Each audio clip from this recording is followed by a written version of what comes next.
दमन दीव के 61वें हमारा मुक्ति दिन है प्रदेश का।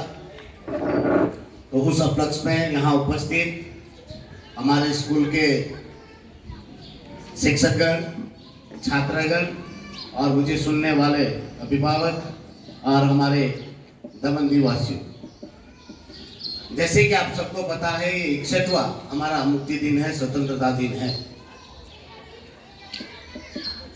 ये आज़ादी हमें बहुत जद्दोजहद के बाद मिली। पूरे देश में आज़ादी 1947 को मिली, फिर भी हम 14 साल तक आज़ादी की कल्पना करते रहे, आज़ादी के लिए लड़ते रहे। आखिरकार 1961 में हमारे दमन दीव और गोवा को आज़ादी मिली। स्वतंत्रता का क्या मूल्य है वो उन गुलामों से पूछो जिन्होंने गुलामी की। हमारा दमन दीव बहुत छोटा प्रदेश है और छोटे से प्रदेश में जितना विकास तरक्की होना चाहिए था वो नहीं हो रहा। आज सबसे बड़ा दुर्भाग्य दिन इसलिए भी है कि हमारे प्रशासक प्रफुल्ल भाई पटेल जी ने हमारे जो प्रदेश का मुक्ति दिन था, जो सालों से प्रशासनिक कार्यक्रम होते थे, वो कार्यक्रम भी बंद कर दिए। आज हमारा मुक्ति पर्व आज इतिहास की धरोहर में दफन करने की कोशिश हमारे प्रशासक प्रफुल्ल पटेल कर रहे हैं। और वो एक नया ही शगुफा लाए हैं, क्या दमन देव को मर्डर डे के दिन पे मनाएंगे। यही प्रशासक प्रफुल्ल पटेल का जब जन्मदिन था, उनके कार्यकाल के 5 साल खत्म हो रहे थे, तब ये दमन में 7 दिन तक जश्न का माहौल मनाया गया, करोड़ों रुपये फूके दिए। मगर जब हमारे दमन दीव का मुक्ति दिन है, उस अवसर पर एक कार्यक्रम करने में उनको पेट में दर्द होता है। ये दुखद है, दुर्भाग्यपूर्ण।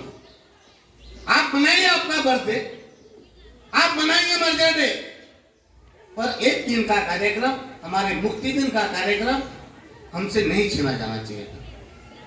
और उससे भी दुर्भाग्यपूर्ण यह है कि हमारे प्रदेश के कोई भी नेता इस विषय पर बोलने को तैयार नहीं है। ये इससे बड़ा दुर्भाग्यपूर्ण।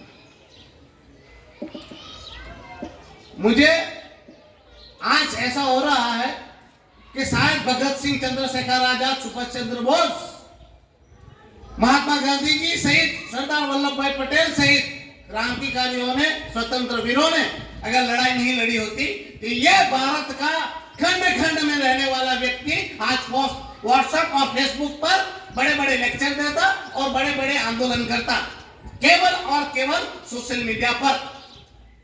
और यही हमारे नेता लोग, यही चाटुकार लोग, ये अंग्रेजों की चाटुकारिता करते।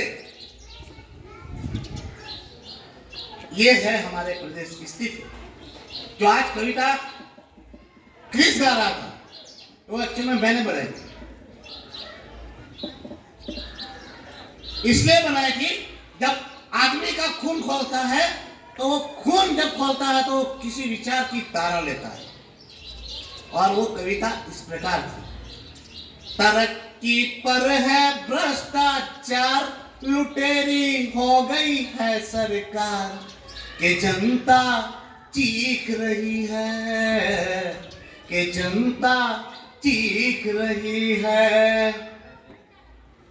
जहां देने हैं घर बार, वहां तोड़े जाए घर बार, जहां देने हैं रोजगार, वहां छीने जाए रोजगार,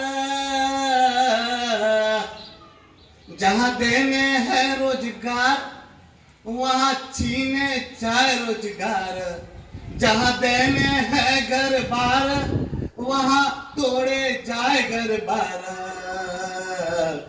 मत छीनो हमारे अधिकार, हमें भी जीने का अधिकार, कि जनता चीख रही है, कि जनता चीख रही है। जहां लोगों को रोजगार देना, टीचरों को निकाल दिया जा रहा है, पीडब्ल्यूडी के लोगों को निकाला जा रहा है। किसी को भी रोजगार देने की बात आती थी, प्रशासक प्रफुल्ल पटेल के शासन में लोगों के रोजगार छीने जा रहे। एक तरफ हमारे प्रधानमंत्री, यशस्वी प्रधानमंत्री नरेंद्र मोदी जी कहते हैं हर घर को, हर व्यक्ति को मकान होना चाहिए, उसका छत होना चाहिए, तो यहाँ पर घर बार हो जाए। तो मेरे दिल से जो आग निकली है वो ये। और आप लोगों ने देखा होगा, ये पुलिस प्रशासन की जिम्मेवारी है कि वो रक्षा करे। तो ये गरीबों को लूटने के लिए नाके नुक्कड़ पर खड़े रहकर गरीब बेचारा जो सुबह से शाम तक रोजगारी की तलब में लगता है, वो सुबह से 300 रुपए कमा के आता है, वहां पर हेलमेट और मास्क के नाम पर 1,000 रुपए लूट लिए जाते हैं। जब कोरोना में लोगों को हमदर्दी की जरूरत थी, कोई दवा लेने जा रहा है, कोई सब्जी लेने जा रहा है, तो ये पुलिस वाले वो खाकी का नाजायज इस्तेमाल करके उनसे मारपीट करके उनसे पैसे हटते रहे। तो इस पर मैंने कविता बनाई थी, मैंने उस पर कड़ी बनाई है। जहां होनी है हमदर्दी वहां करते हैं गुंडागर्दी, जहां होनी है हमदर्दी वहां होती है गुंडागर्दी, रख सक न रही खाकी वर्दी। जहां होनी है हमदर्दी वहां होती है गुंडागर्दी, रख सक न रही खाकी वर्दी, लूट मार की हद कर दी। अब फूल बने अंगार, मिठाई मांगे थानेदार, कि जनता चीख रही है, कि जनता चीख रही है। और ये सबको जब ये सब हो रहा है, किसी के घर टूटे जा रहे, मकान टूटे जा रहे, दुकान तोड़ी जा रही है, रोजगार छीने जा रहा है, तब हमारे देश में कहा जाता है कि चौथी जागीर जिसे कहा जाता है वो होता है पत्रकार। उनको सच बोलना चाहिए, सच दिखाना चाहिए, सच लिखना चाहिए। तब ये हमारे पत्रकार चाटुकार बन गए, और वो चाटुकार बन गए सरकार के दलाल बन चुके। तो उन पे मैंने कविता कड़ी लिखी है। कुछ संपादक हुए बाजारी, जिनकी कलम हुई रे सरकारी, जिनके हर लफ्जों में मक्कारी। कुछ संपादक हुए बाजारी, जिनकी कलम हुई रे सरकारी, जिनके हर लफ्जों में मक्कारी। मत बनो चाटुकार, मत छापो खून से अखबार, कि जनता चीख रही है, कि जनता चीख रही है।